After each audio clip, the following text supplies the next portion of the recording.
জয়, তুমি তো সাক্ষাৎ ভগবান। আমি কি এমনি এমনি ওনাকে এত মানি? যখন আমাদের বিয়ের এত সমস্যা হচ্ছিল, আমি মনে মনেই মানসিক করেছিলাম যে আমি তোমাকে ওনার কাছে নিয়ে আসবো।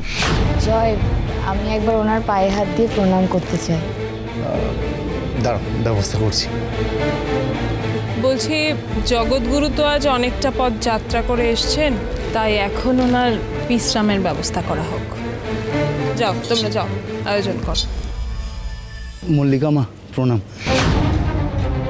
আমি অনেক দূর থেকে আমার নতুন বউকে নিয়ে এখানে এসেছি, শুধুমাত্র গুরুদেবের আশীর্বাদের জন্য।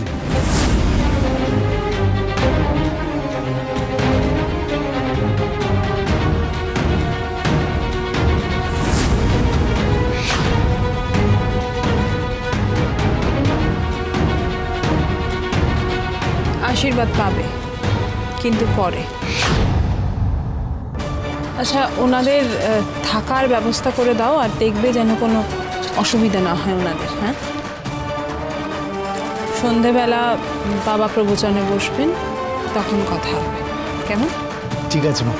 জয় জগৎগুরু জয়, জয় জগৎগুরু জয়, জয় জগৎগুরু জয়।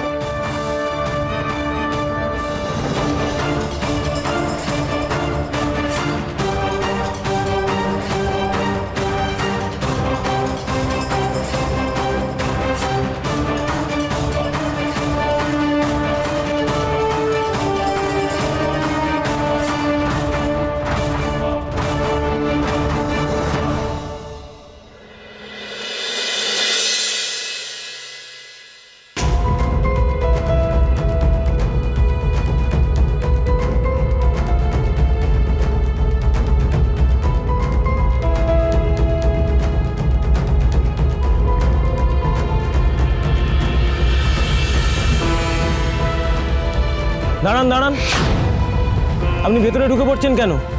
কে আপনি? জগৎগুরু হৃদয়েশ্বরের নাম আমি অনেক শুনেছি, অনেক দূর থেকে ওনার সাথে দেখা করতে এসেছি।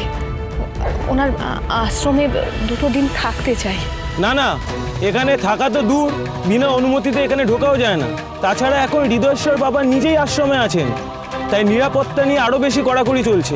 বাইরের লোকে ঢোকার একদম অনুমতি নেই। কিন্তু এখানে তো এই আশ্রমের সদস্যরা ভেতরে যেতে পারে, তাই না? আপনি কি আশ্রমের সদস্য?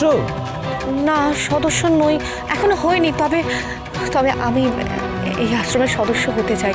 আপনি বলুন না, আমি কার সাথে কথা বলবো? আসলে অনেক দূর থেকে এসেছি তো।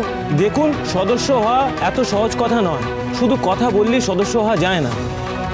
তাহলে কি করব বলুন না। আগে একটা ফর্ম ফিল আপ করতে হবে। আপনি কোথায় থাকেন, কি করেন, সবটা দেখে আপনাকে আশ্রম থেকে ফোন করবে। ওরা আপনার রেজিস্ট্রেশন অ্যাকসেপ্ট করলেই তবে আপনি এখানকার মেম্বার হতে পারবেন। সুতরাং আপনি আসুন। আমাকে এভাবে ফিরিয়ে দেবেন না, আমি অনেক দূর থেকে এসেছি। তাছাড়া জগৎগুরুর আশ্রম তো সবার জন্য, তাই না? ভগবান তো কারোর একার নয়। শুভ বিবাহ সোম থেকে রবি প্রতিদিন রাত 10:30টায় স্টার জলসায় ও জিও হটস্টারে।